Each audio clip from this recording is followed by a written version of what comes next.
Ang kwentong ito ay hango sa totoong buhay. Mula ito sa isa nating kabayan na itago na lang natin sa pangalang Marco. Walang eksaktong taon. Probinsya Mabinay, Negros Oriental. Marco, maya-maya lang darating na si Father Greg. Maselan pa naman yon pagdating sa kapilya. Nalinis mo na ba ng maayos ang altar? Wika ni Mang Goryo. Tapos na po, Manong. Doon na nga po ako sa likod magwawalis eh. Wika ni Marco. Kasalukuyang naglilinis ang dalawa sa kapilyang pinaglilingkuran dahil darating ang bagong kura paroko. Ewan ko lang kung magtatagal ang bagong pari dito. Siguro naman, nabanggit na sa kanya ng pamunuan ng simbahan ang nangyari kay Padre Julian. Muling wika ni Mang Goryo.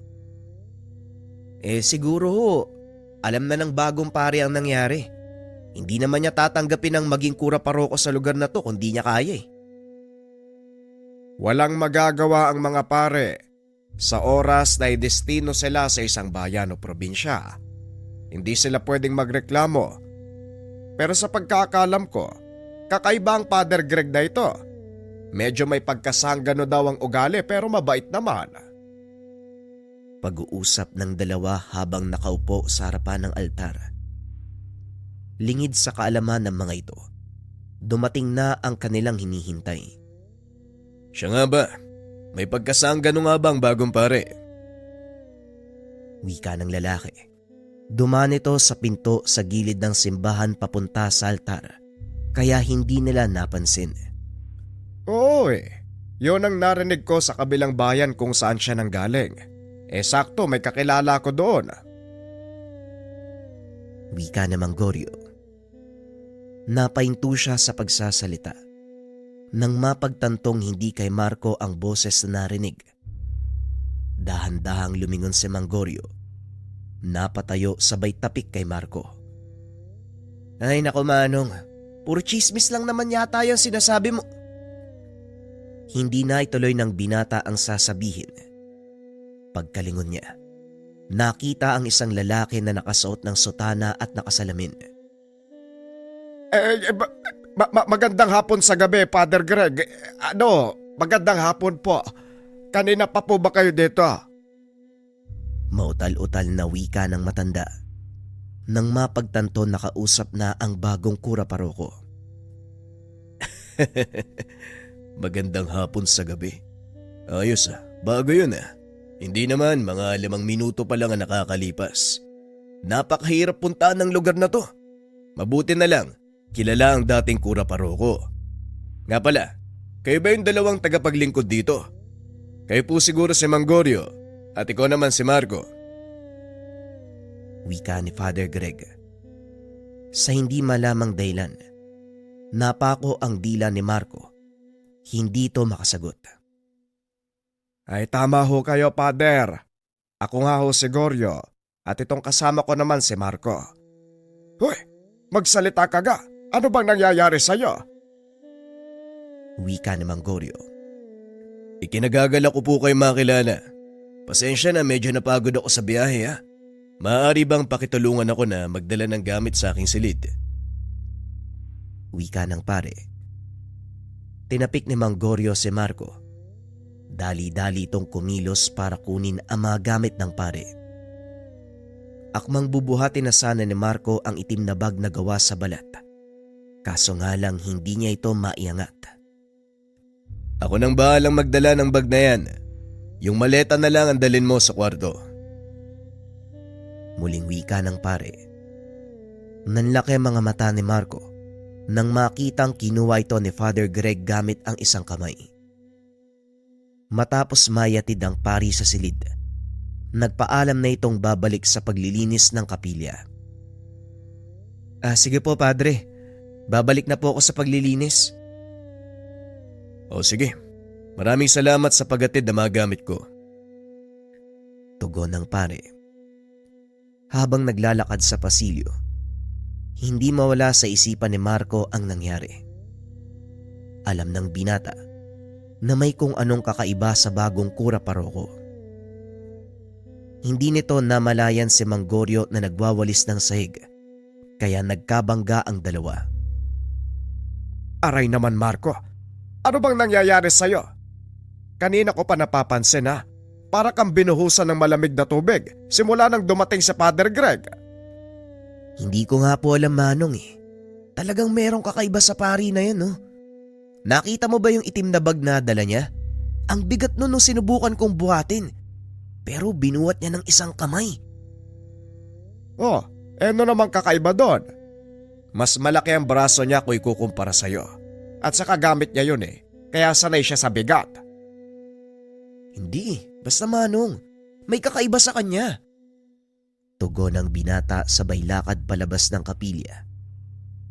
Kinagabihan matapos maganda ng hapunan, pinuntahan ng binata ang pare para yayaing kumain.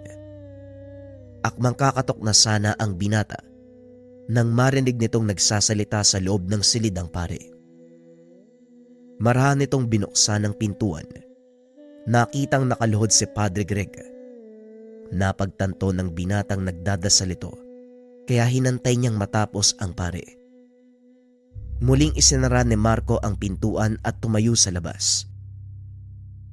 Maririnig nitong nag-uusal ng mga hindi maunawaang salita ang pare.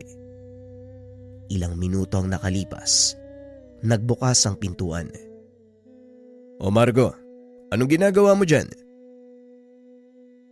Wala naman po, Padre. Kakain na po kasi kaya inantay ko na lang po kayo matapos magdasal. Ganun ba? O sige, halika na sa komedor. Pasensya na at natagalan ako sa pagdarasal ha. Wala po kayong dapat hingin ng paumanhin, Padre. Nauunawaan ko po. Kailangang unahin ng Panginoon bago ang lahat. Magaling. Unang hanapin ang kaharian ng Panginoon at ang lahat ng ito ay pagkakalob sa inyo. Ayon yan sa banal na kasulatan. Naglakad ang dalawa papunta sa komedor. Nag-aantay na doon si Mang Goryo. Narito na pala kayo, Padre. Ay tara na nang kumain. Baka lumamig ang tinolang manok. Wika ni Mang Goryo. Hindi kagad naupo ang pare. Inakbayan nito si Mang Goryo at pinaupo. Manong, maupo na po kayo. Ikaw din, Marco. Ay nako, Padre. Huwag na po kayo mag-abala. Kami nga ang dapat nagsisilbi sa inyo eh. Hindi, Manong. Pantay-pantay tayo sa paningin ng Diyos. Walang nakakataas, walang nakakababa. Pero lingkod kayo ng Panginoon. Meron kayong otoridad kaysa sa amin.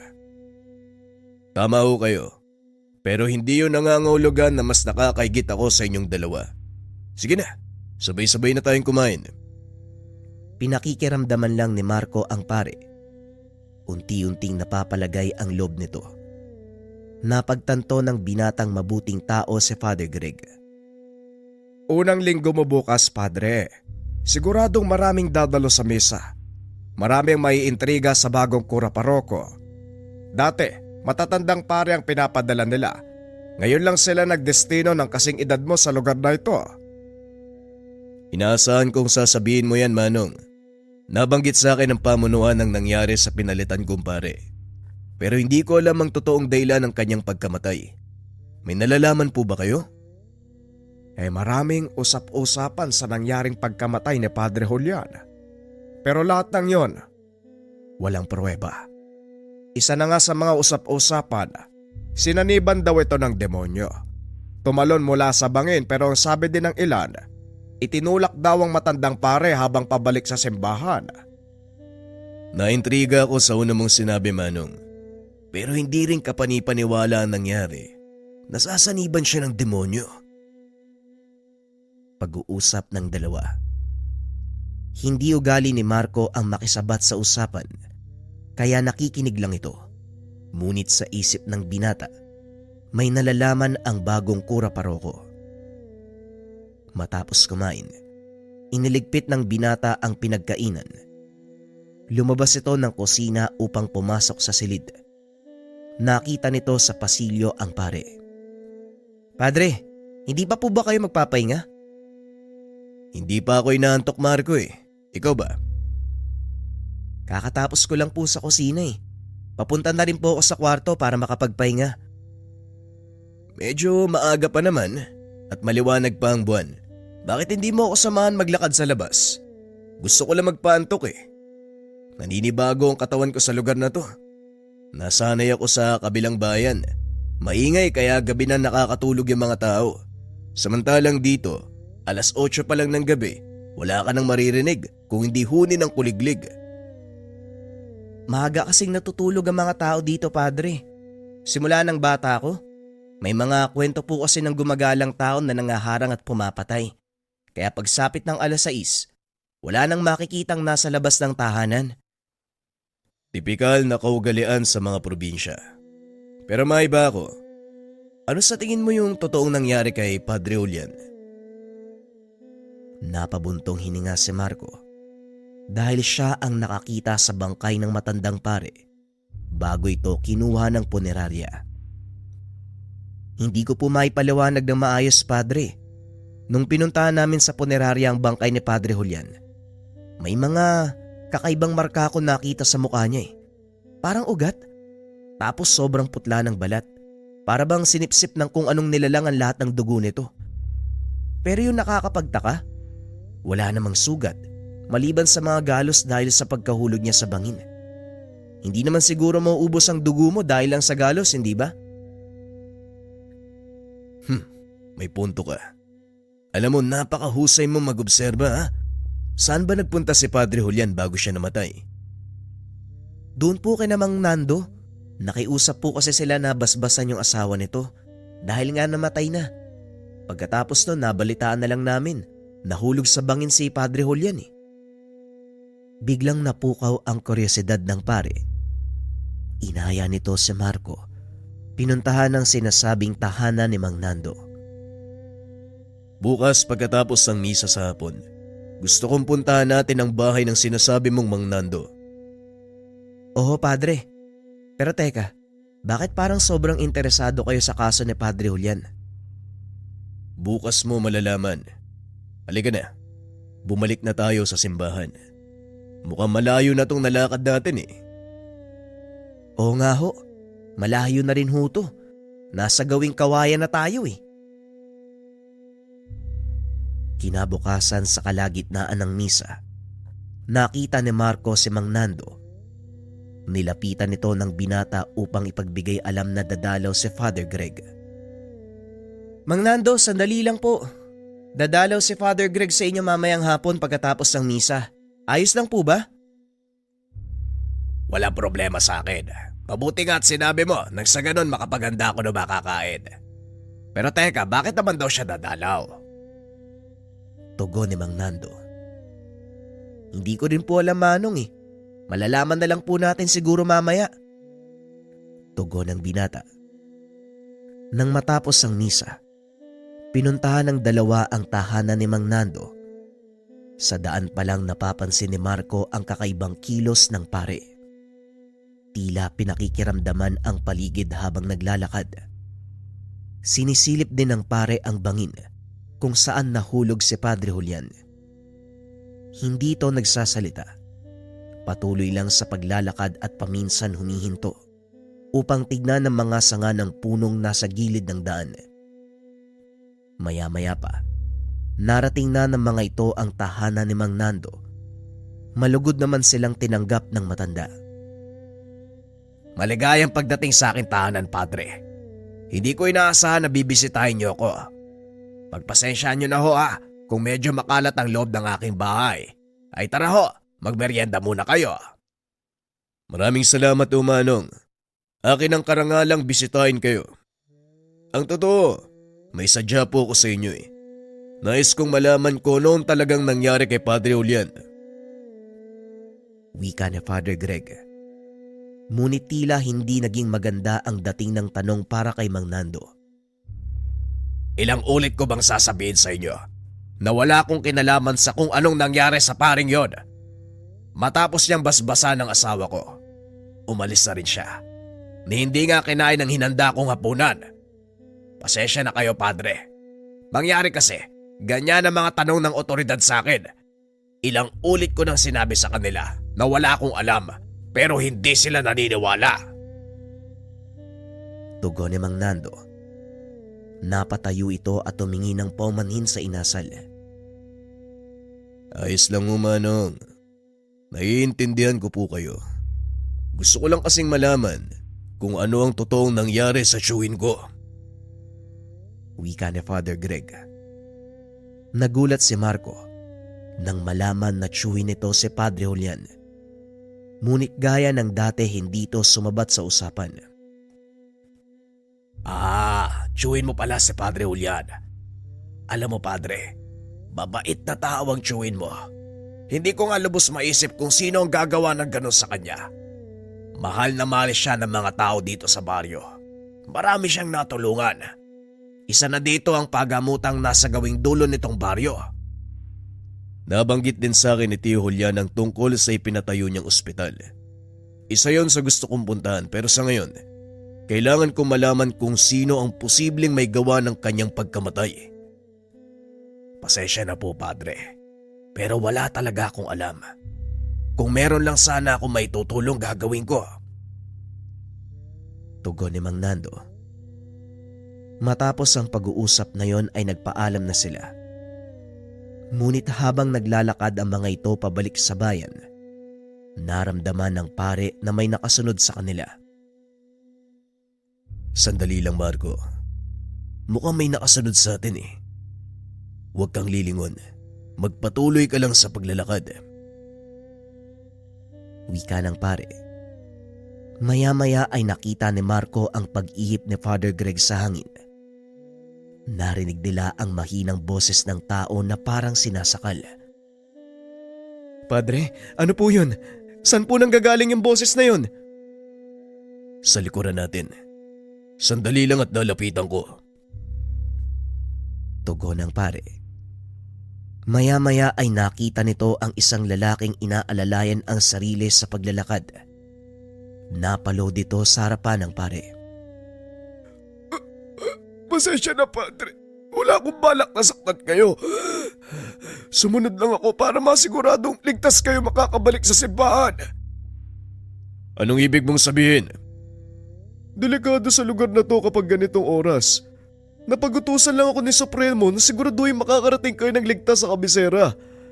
Maraming nagkalat na masamang elemento sa lugar na to. Pero ngayon napag-alaman ko na hindi pala kayo basta-basta. Ganun ba? Maraming salamat sa pag-aalala. Pero kaya naming makauwi ng ligtas. Teka, ano palang pangalan mo? Ako po si Hemong. Sige po, Padre, pasensya na po kayo ha. Hindi ko po talaga sadyang gulatin o takutin kayo. Walang anuman, Emong. Sige na, tutuloy na kami. Pag-uusap ng dalawa. Nang makarating ang mga ito sa kabisera, tinanong ni Father Greg si Marco tungkol kay Emong. Marco, kilala mo ba yung tao na yun? Sa tingin ko, para siyang kasapi ng isang kulto. Si Mang Emong? Hindi po siya kasapi ng isang kulto, Padre. Dati po nagtatrabaho sa simbahan ng taong yun. At yung sinasabi niyang Supremo, pinuno ng samang kinabibilangan niya. Ang tawag dun, ituman. Ituman. Mukhang narinig ko na nga ang salitang yan. Hindi lang ako sigurado kung saan. Pangkat po sila ng mga taong nangungulekta ng mga mutya. Anting-anting. Ginagamit po nila ang mga ito para protektahan ng baryo laban sa mga masamang elemento.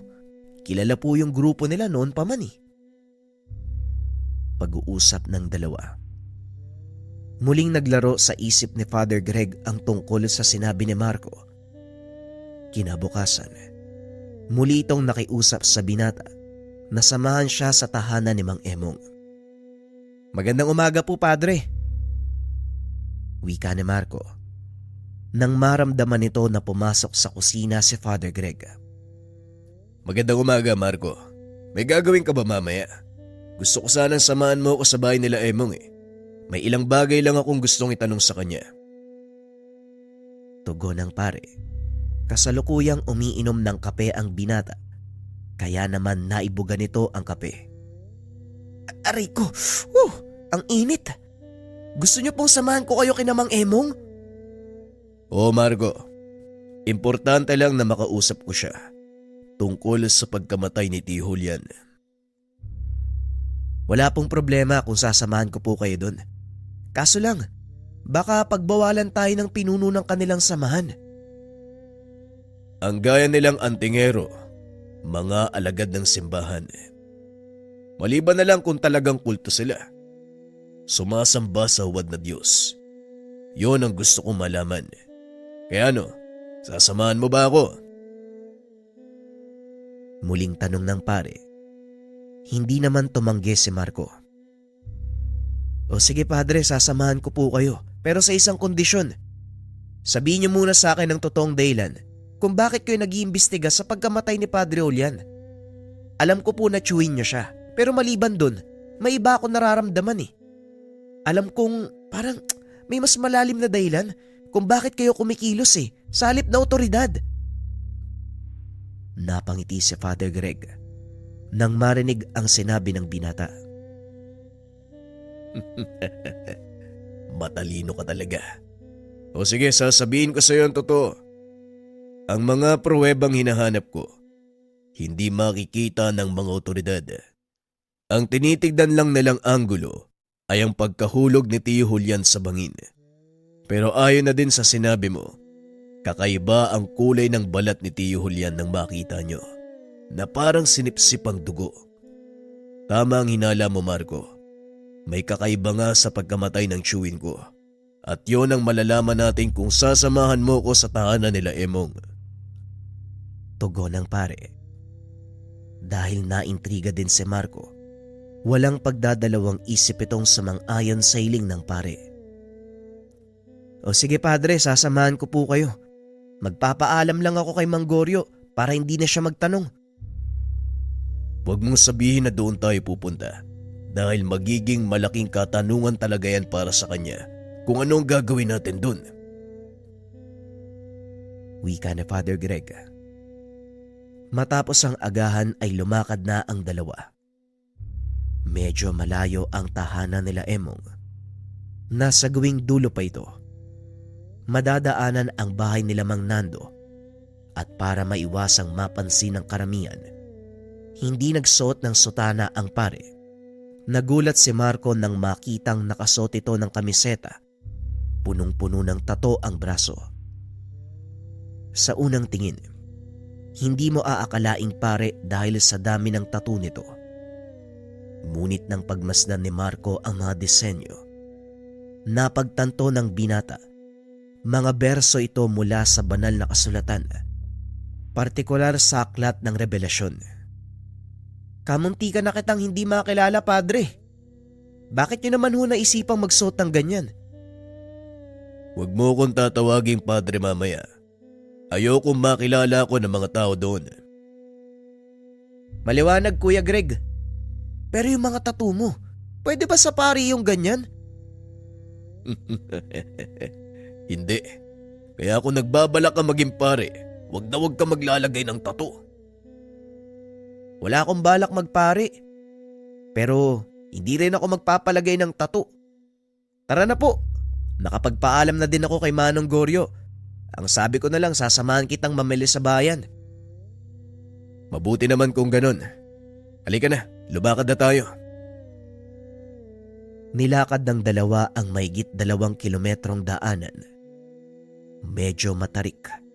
Maputik ng mga oras na yun. Kaya naman nahirapan sila sa paglalakad. Patanghali na nang marating nila ang maliit na pamayanan kung saan nakatira si Mang Emong. Nandito na po tayo. Nakakatakot yung lugar na to lalo na paggabi. Iilan lang yung bahay. Wala akong nakikita ang mga bata, kaya ayoko nagpupunta dito Wika ni Marco. Hindi nagsasalita ang pare. Nakikita din ito. Pinagtitinginan sila ng mga tao roon. Mukhang ayaw ng mga tao na nandito tayo Normal lang ho yan, Padre. Kuya. Naninibago sila sa atin, kuya. Kung sabagay, Pero nasa ng bahay ni Mang Emong? Doon po sa bandang dulo. Tara, puntahan natin. Pag-uusap ng dalawa. Narating nila ang tahanan ni Mang Emong. Nagulat ito nang makita si Marco. O Marco, ano ginagawa mo dito? Sino yung kasama mo? Si Kuya Greg po. Kakilala ko mula sa kabilang bayan. May mga katanungan lang po siya tungkol sa nangyari kay Padre Julian. Tugon ni Marco. Laking gulat nito. Hindi nakikilala ni Emong ang padre. Katanungan. Teka, baka pulis yan ha? Parang gano'n na nga, Manong. Ang totoo, nakiusap lang siya na samahan ko dito eh. Sino naman yung nagsabi sa inyo tungkol sa akin? At anong palagay mo na kinalaman ko sa pagkamatay ni Padre Julian? Tanong ni Mang Emong. Sa pagkakataong iyon, nahalata ng padre na iirita ito. Mang Emong, ako po ito, si Father Greg. Pasensya na po ha, pero ayoko malaman ng mga tao na nagpunta ako dito, kaya ganito ang suot ko. Pero maaari ko po ba kayo makausap sa loob ng tahanan mo? Wika ng pare. Huminahon si Mang Emong nang makilala si Father Greg. Ay, naku! Padre, kayo pala yan! Kaya pala pamilyar sa akin yung itsura nyo eh. Ay tara ho, pasok kayo sa bahay. Tugon ni Mang Emong. Pumasok ang mga ito sa tahanan. Doon ipinagpatuloy ang usapan. Pasensya na po, Mang Emong pero nasabi ko po kay Father Greg na kasapi po kayo ng isang samahan ng mga antingero. Kaya po siya naparito eh. Sa pagbabaka sakaling alam nyo yung posibleng dahilan ng pagkamatay ni Padre Julian. Ganun ba? Oo, totoong sinabi mo. Kasapi ako ng pangkat na mga antingero sa lugar na ito. Ang tawag sa amin ay ituman. Pero ang tanong dito, bakit kayo nagsisiyasat? Hindi ba gawain nyo ng pulis? Oo Manong, trabaho nga ng pulis ang pag-iimbestiga. Pero may mga bagay silang hindi nakikita. Lalo na ang totoong dahilan ng pagkamatay ni Tio Julian. Wika ni Father Greg. Nagulat si Mang Emong nang malaman na tsuy nito si Father Julian. Kaya pala ganyan ang pagpupursige mo. Para malaman ang totoong dahilan ng pagkamatay ni Padre Julian. Magtsuwin pala kayo. Bueno, may ilan sa mga kasamahan kong nakakita sa bangkay. Ang sabi nila, kinuha daw ng kung sino ang kaluluwa ng matanda sa katawan nito.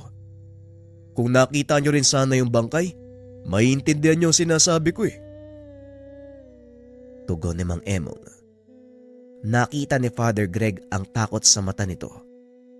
Nakumpirma, hindi nga pangkaraniwan ang pagkamatay ng tiyuhin. Ngunit ang ipinagtataka ni Marco, matapos marinig ang sinabi ng matanda, nagpaalam na ang pare na aalis. Salamat Mang Emong mauna na po kami. Sige Padre, pasensya na ha. Wala akong gaanong naitulong. Malaking bagay ang impormasyon na nakuha ko sa inyo. Kaya salamat ho ng marami. Walang anuman Padre. Mag-iingat ho kayo ha. Pag-uusap ng dalawa. Naunang lumabas ng tahanan si Marco. Nagulat ito sa nakita, kaya dali-daling bumalik ang binata sa loob. Anong problema?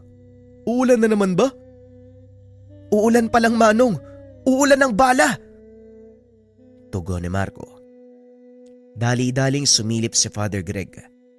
Nakita ang napakaraming armadong kalalakian. Naloko na. Mukhang mapapahamak tayo nito Wika ng pare. Lumabas ng pintuan si Mang Emong. Nakahinga ng maluwag dahil mga kasama niya ang mga ito. Wala kayong dapat alalahanin, Pad. Hindi na ituloy na Mang Emong ang sasabihin. Bigla itong binaril ng isa sa mga lalaki. Dali-dali namang niyakap ni Father Greg si Marco habang nag-uusal ng mga dasal.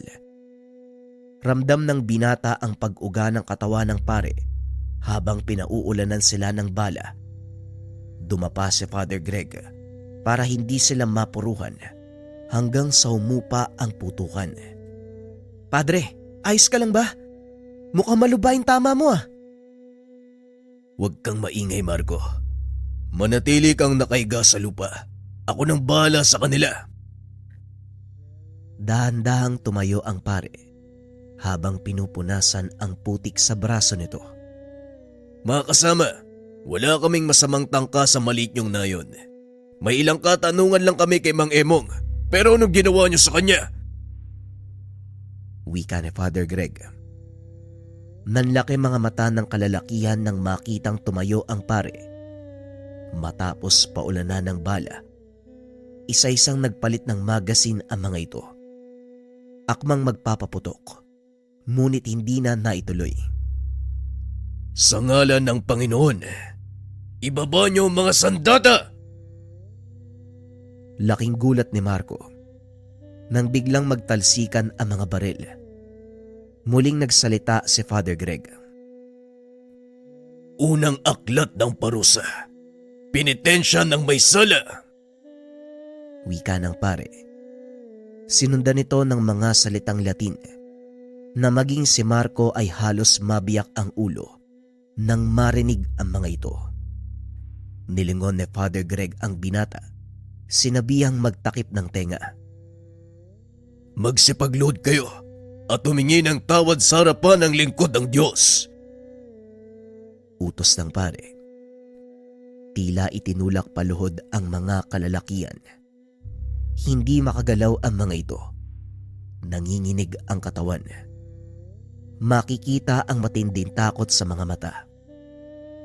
Padre, ano pong nangyayari sa kanila?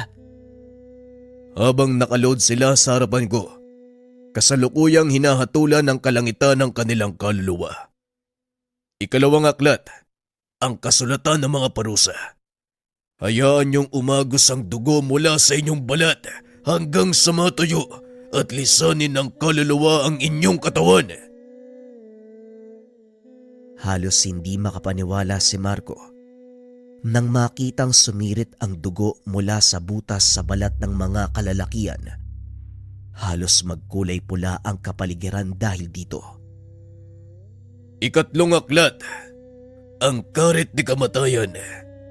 Hihilahin ng tagasundo ang inyong kaluluwa at ititira lang ang natutubok yung katawan sa apoy.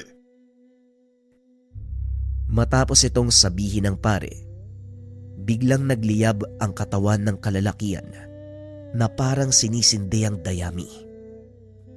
Para kay Marco, isang himala ang ginawa ng pare dahil wala namang apoy sa paligid na maaaring maging sanhi ng pagkasunog ng mga katawan. Matapos ang pangyayari, dali-daling hinila ni Padre Greg ang binata at umalis sa lugar. Hindi nag-uusap ang dalawa. Habang nasa daan, pagdating sa simbahan saka nagtanong si Marco. Anong nangyari kanina, Padre? Paanong natupok ang katawan ng mga taong yun? At saka bakit hindi ka tinatabla ng bala? Tinakpa ng pare ang bunganga ng binata. Inayang pumasok sa silid. Kumalma ka at ipapaliwanag ko sa iyo ang lahat ng nangyayari. Ang mga taong yon ay may taglay na kakayahan mula sa isang bertud. Sisiguraduhin ko sa iyo na hindi sila mga lingkod ng Diyos. Bakit nila tayo pinagbababaril? May hinala kung alam nila ang pagkatao ko at ang sadya natin sa lugar na yon, Marco. Kaya nila pinatay si Mang Emong dahil may nalalaman ito. Hindi lang nagsasalita ang matanda. Mukhang malaking gulong pinasok natin, Padre. Pero teka, ano yung mga salitang inusal mo kanina? Bakit hindi tayo tinabla ng bala? At saka paanong nasunog yung mga taong yun? Walang nagawa si Padre Greg kung hindi ibunyag sa binata ang sekreto. Ay nako, sige na nga. Sasabihin ko sa iyo ang lahat. Naalala mo ba ang bag na gawa sa balat ng hayop? Hindi ba sinubukan mo yung buhatin?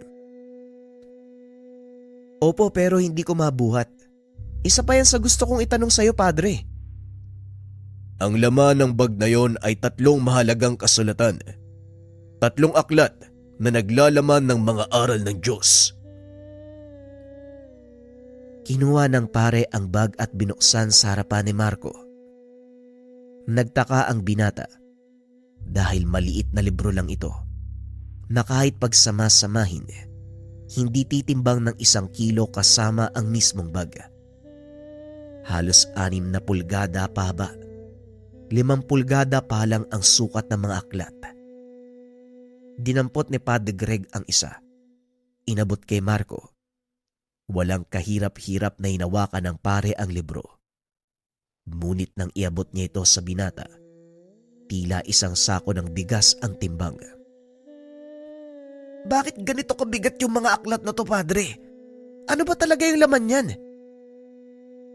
Gaya ng sinabi ko sa iyo, mga buhay na salita ang laman ng aklat na ito na mismong nanggaling sa mga aral ng Diyos. Ipinasa niya sa 3 makapangyarihang propeta, si Enoch, Isias at Elias. Sila ang gumawa ng mga kasulatang ito at ang bawat aklat may taglay na dasal na maaaring gamitin sa pagpaparusa o pagkitil ng buhay ng kahit anong elemento sa mundo. Pinapagana ng isang susi ang bawat aklat.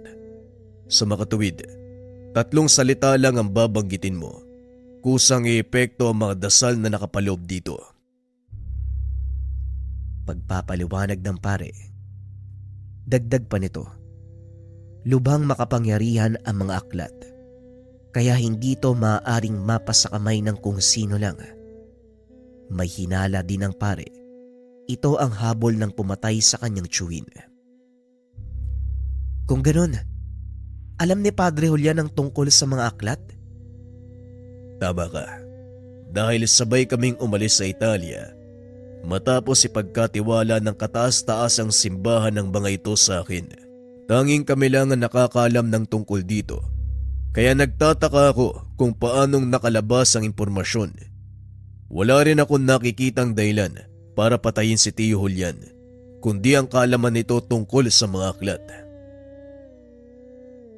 Pagpapaliwanag ni Father Greg.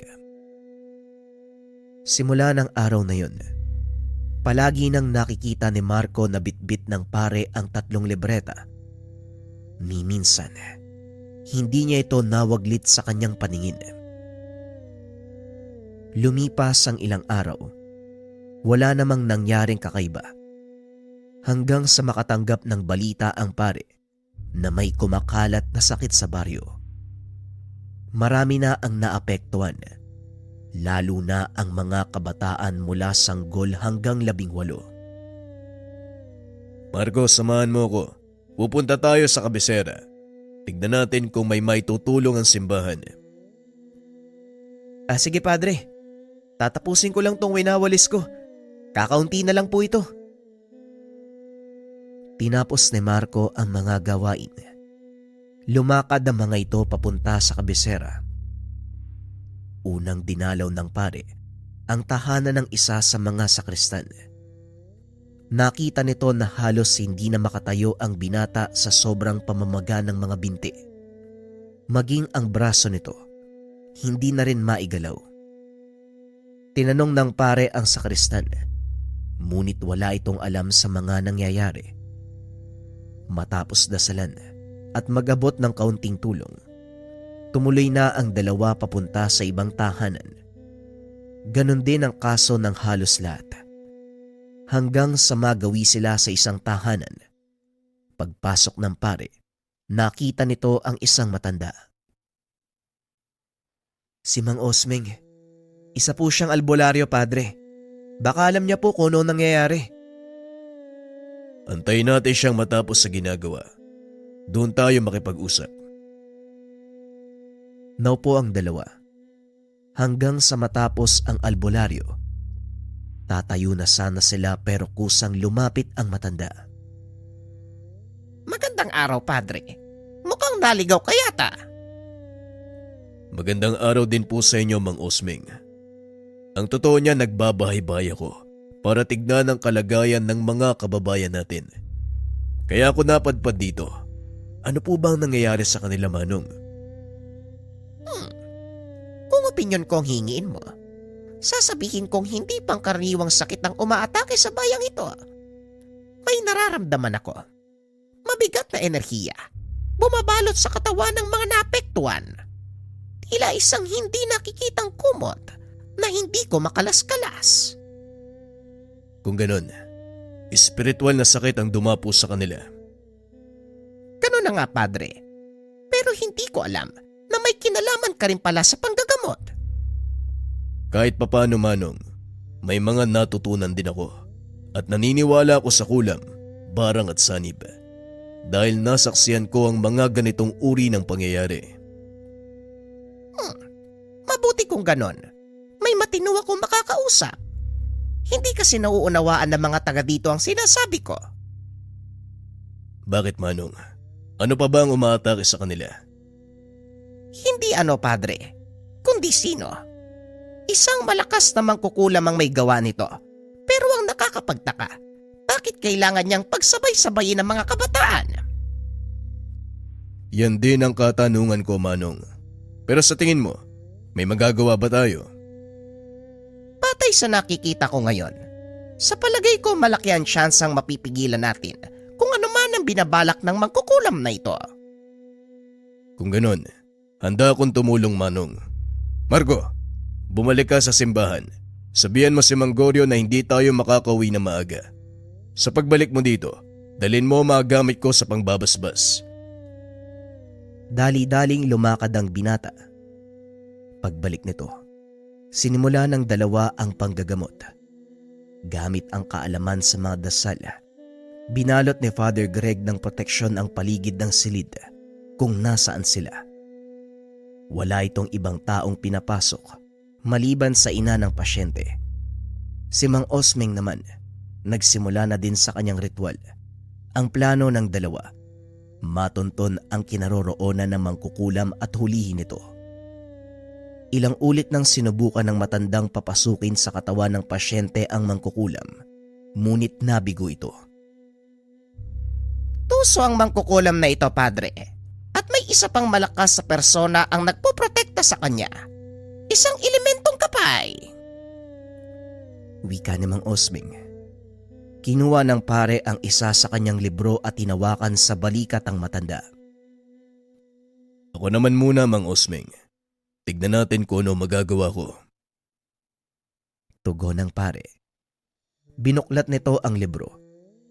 Magsisimula pa lang sa pag-uusal nang biglang dumilat ang mga mata ng pasyente at nagsalita. Anong kailangan nyo? Bakit kayo nagagambala? Wika ng pasyente. Kinumpirma ng ina na hindi yon ang boses ng kanyang anak. Para kay Father Greg, isa itong pambihirang kaso ng posisyon na sila mismo ang nagsagawa. Napatingin ang pare kay Mang Osmeng, samantalang si Marco naman patuloy lang na pinapanood ang galaw ni Father Greg.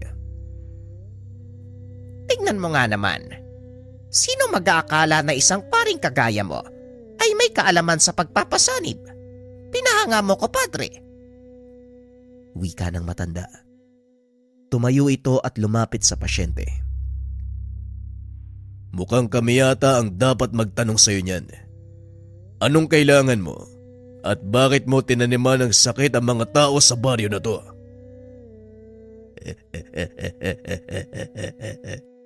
Sumusunod lang ako sa utos.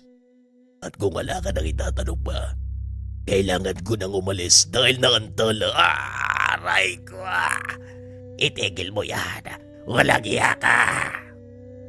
Tugon ng sanib. At talagang may gana ka pang murahin ako, ha?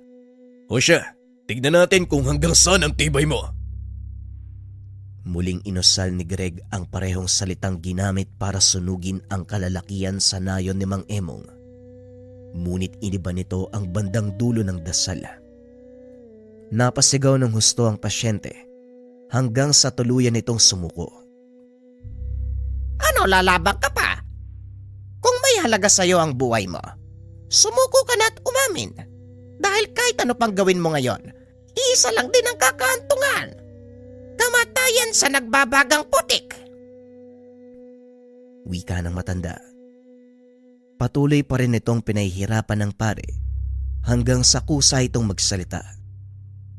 Napagutusan lang ako na ihanda ang mga kaluluwa ng mga kabataang ito para sa isang malaking piging. Sa mga tuwid ako lang ang naganda, ngunit iba ang mag-ahain. Kahit pilipitin nyo pa ang mga kamay ko, hindi nyo mapipigilan ang sinasabi kong tao. Huli na kayo ng dating. Sobrang huli na. Anong piging? Magsalita ka, Mangkukulam. Piging para sa pagdating ng kanilang Panginoon. Pagsalubong sa pagbaba ng kinikilalang Diyos. Ang demonyong gabay ng Supremo ng mga ituman. Nagkatinginan si Mang Osmeng at Padre Greg. Maging si Marco ay napatayo din sa mga narinig. Patayin mo na ng tuluyan ang mangkukulam na yan, Padre. Alam ko na kung saan natin hahanapin ang totoong kaaway. Galamay lang ang isang yan. Wika ni Mang Osmeng.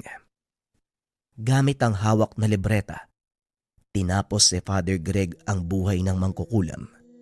Inusala naman ng panumbalik ang pasyente para magkamalay ito. Ngayon ko na lang uli nagamit ang kapangyarihan ng 3 aklat. Bukang napagod ako ng gusto. Mang Osmeng, iidlip lang ako sandali. Tugon ng pare. Nang hina ito matapos patayin ng mangkukulam. Walang problema, Padre. Nakakapagod talaga ang pumatay ng malayuan. Kaya sige lang magpahinga ka muna. Total balot naman ang proteksyon ng lugar na ito. Wika ni Mang Osmeng. Nakatulog ng ilang oras si Father Greg. Hindi umalis sa tabi nito si Marco. Binabantayan ng binata ang hawak na mga libreta ng pare. Habang naiidlip, kinausap ni Mang Osmeng si Marco. Hindi ko akalaing malakas sa kumbate espiritual ang kura paroko natin. Pero talagang nakakapagod ang ganung laban. Kaya normal lang ang makatulog siya. Wika ni Mang Osmeng. Kahit ako, Manong, nagulat din sa ipinakita niyang lakas. Lalo pa dun sa nayon nila Mang Emong. Ilang katao na rin ang nasunog niya dun. Wika ni Marco. Oo, napalitaan ko ang tungkol sa pangyayaring iyon. Mabuti nga tinapos niya ng tuluyan ng mga galamay ni Seryo. Sino naman po yung seryo? Dayo lang siya dito mula sa kabilang probinsya. Walang sino man ang nakakakilala sa totoo niyang pangalan. Pero mas kilala siya sa bansag na Supremo. Narinig ko na rin ang pangalang Supremo kay Mang Emong. Ang akala ko nga, kakampi niya mga ngayon. Sinabi din sa akin ni Padre na Habol nila ang mga libretang hawak ni Padre Greg. Ito ang dahilan kung bakit pinatay si Padre Julian. alam niyong tungkol kay Padre Julian? Oo, alam na alam ko, Marco. Ang ginawa nilang pag-iipon ng kaluluwa ay para ialay sa sinasamba nilang demonyo. Tama nga ang sinabi ni Padre. Mga kulto nga ang kalaban. Pero para saan yung gagawin nilang pag-aalay? Para magkaroon ng kapangyarihan na mapantayan ng 3 banal na aklat. Pag-uusap ng dalawa. Maya-maya ay bumangon si Father Greg at nagsalita. Walang sino man ang makakapantay sa kapangyarihan ng Diyos. Kailan ba nila mauunawaan ang bagay na yon? Mabuti naman at nagising ka na. Malagang malaman mo kung anong totoong pakay na makalaban. Alam ko na po ang dahilan. Kahit ang rason sa likod ang pagkamatay ng chewing kong si Padre Julian. Kung ganon, alam na natin ang dapat gawin. Napigilan na natin ang galamay ng mangkukulam. Ngunit sigurado kung nakapag-ipon siya ng malaking bilang ng kaluluwa. Pero hindi natin alam kung saan sila hanapin. Alam kong kuta nila. Naikwento na rin sa akin ni Marco ang ginawa mo sa mga tauhan niya. Kaya alam ko ang natitira na lang ay ang kanyang mga malalapit na alagad. Kung ganon, ano pa ang inaantay natin? Sandali lang, Padre. Hindi ka pwedeng magpadalos-dalos. Dahil balot ng depensa ang kutang yon, kailangan maganap ng butas para makapasok. Hindi na kailangan, Manong. May kakayahan akong sumira ng kahit pinakamalakas sa poder. Isa ito sa mga kakayahan ng 3 aklat ng parusa. Mabuti kung ganon. O sige, sumunod ka sa akin. Ituturo ko kung saan sila magtitipon ngayong gabi. Pag-uusap ng dalawa. Binilina ni Father Greg si Marco na magpaiwan, ngunit hindi pumayag ang binata. Hindi, Padre, sasama ako. Gusto ko makita kung paano mong tapusin ang pumatay kay Padre Julian. Masyadong mapanganib ang pupuntahan namin. Iba ang antas ng kakayahan ng kalaban. Natatandaan mo ba ang nangyari sa nayon nila Mang Emong? Hanggang ngayon, malinaw pa rin sa isipan ko ang naramdaman ko. Pero walang kaso yun, Padre. Nakita ko kung paano mong parusahan ng mga taong pumatay kay Padre Julian. Ay nako, napakatigas ng ulo mo. Sige, kung hindi kita mapipigilan, maganda ka. Suotin mo ang medalyon na ito. Magbibigay ng proteksyon laban sa Tigalpo. Pag-uusap ng dalawa. Matapos ang paghahanda, tumuloy ang mga ito papunta sa pinagkukutaan ni Sergio at ng mga kasapi ng kultong ituman. Pagdating sa lugar, nakita nila ang isang matandang lalaki na nakaupo sa upuang gawa sa bato. Nasa harap nito ang ilang kasapi na nakasuot ng itim na damit. Nandito na tayo sa kuta nila. Ang taong yan, walang iba kung hindi si Sergio, ang Supremo. Kung ganon, wag na tayong mag-aksaya ng oras. Ti Julian, para sa iyo ang gagawin ko ito. Panginoon, patawad kung may bahid ng paghihigante ang pagtupad ko ng aking misyon. Naway maunawaan niyo ko. Tumayo ang mga ito at naglakad papasok sa nayon. Nagulat ang mga naroon nang makita ang pare na hawak ang 3 libreta. Tumayo ang lalaking nasa trono, naglakad papunta sa kanilang kinaroroonan. Maligayang pagdating sa aking bulwagan. Nakatayo kayo ngayon sa lupa kung saan itatayo ang aking palasyo. At sa pamamagitan ng 3 aklat na hawak mo, may sasagawa ko na ang aking mga plano. Salamat ha. Ikaw pa mismo ang nagdala sa akin. Pasensya na. Pero hindi ko dinala ang bagay na ito para ibigay sa iyo. Narito ako para ipataw ang parusa sa mga taong kagaya mo.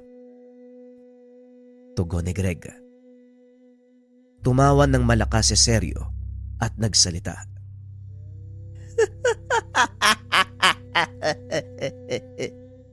Yan din ang sinabi sa akin ng matandang pare. Pero nasaan siya ngayon? Wala na, hindi ba?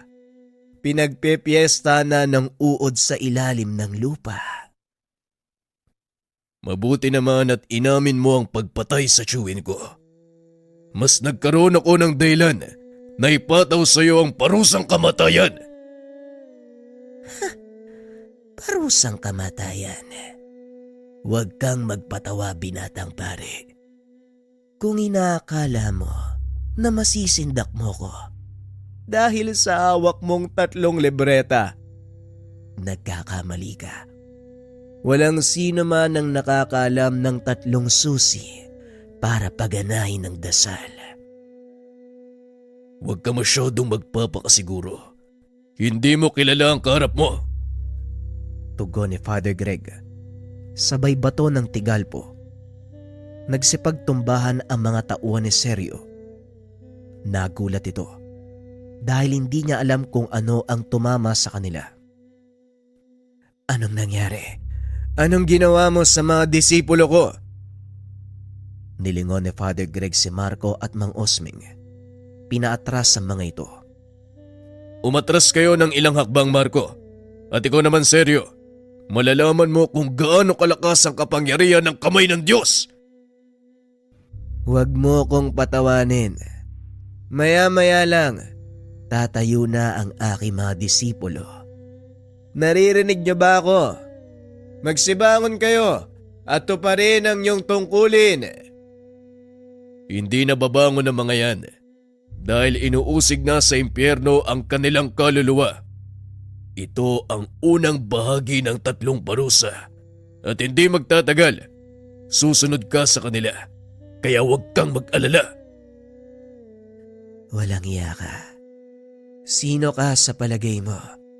Wala kang karapatan na gamitin ang kapangyarihan ng kamay ng Diyos. Wala akong karapatan, pero may otoridad ako mula sa Kanya. Tugon ni Padre Greg. Itinaas nito ang kanang kamay habang nag-uusal na madasal. Laking gulat ni Sergio dahil kusang dumipa ang mga braso nito na parang ipapako. Anong palabas na naman ito? Huwag mo kong linlangin ng mga simpleng mahika. Wika ni Sergio. Sinubukan nitong makawala pero hindi niya maikilos ang mga kamay.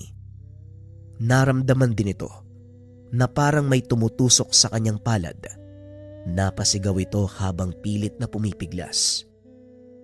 Hindi lang basta simpleng mahika ang ginagamit ko ngayon, kundi ang totoong kapangyarihan ng may likha. Ngayon tanggapin mo ang parusa ng kalangitan. 30 ulit ng pagkasunog ng kaluluwa. Tugon ni Father Greg. Tumawa ng malakas si Sergio habang unti-unting natutupok ang kanyang katawan. Padre, ano po ang mangyayari sa kanya? Paulit-ulit na masusunog ang katawang lupa ng taong yan habang nabubuhay siya. Samantalang ang kaluluwa mapupunta sa impyerno at patuloy na masusunog sa loob ng mahabang panahon. Yan ang pinakamasaklap na kapalaran ng isang makasalanan. Hindi lang basta makasalanan ng taong yan. Sinanla niya ang kaluluwa sa demonyo at sinubukan pang ipalaganap ang huwad na relihiyon sa lupa. Kaya hindi lang sa impyerno paparusahan ang kaluluwa niya. Ikalawang bahagi pa lang yan ng 3 parusa ng langit. Ikalawang bahagi pa lang? Wasak na ang kaluluwa mo. Ano pa yung ikatlo? Huwag mo nang alamin. Dahil baka maisipan mo pang magpare.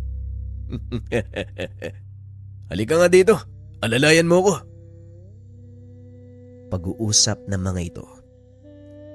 Inalalayan ng binata ang pare para maupo sa sulok habang pinagmamasdan.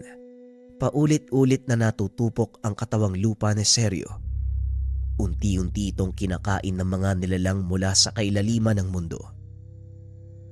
Hindi makapaniwala si Marco na masasaksihan ng dalawa niyang mga mata ang ganitong uri ng kaganapan. Ganun pa man, masaya ang binata dahil nagkaroon siya ng pagkakataong makasama ang pare na kagaya ni Padre Greg. Ilang sandali pa, tuluyang naupos ang katawan ni Sergio, ngunit naririnig pa rin niya ang sigaw nito sa kagubatan. Habang buhay na aalingaw-ngawang sigaw ng taong yan, maging ang paglagalag ng mga ligaw na kaluluwa. Kaya kailangang isara ang lugar na ito para sa karamihan. Babasbasan ko ang lugar na ito nang sa ganon, manahimik ang mga kaluluwang kinuha ni Sergio at makatawid sa kabilang buhay. Tugon ni Father Greg. Matapos ang pangyayari, binasbasa ng pare ang paligid. Nag-alay ito ng misa para sa mga kaluluwa. Sa paglipas ng panahon, nakaugalian ng mga taong dumalaw sa lugar upang mag-alay ng panalangin. Taon-taon nila itong ginagawa bilang pag-alala sa mga yumao. Ilang taon ang nakalipas, tuluyang nagretiro si Father Greg. Iniwan sa binata ang pangangalaga ng 3 libreta. Bagaman ibang pari na ang nakatalaga bilang kura paroko, tuloy pa rin ang paglilingkod ng binata sa parokya.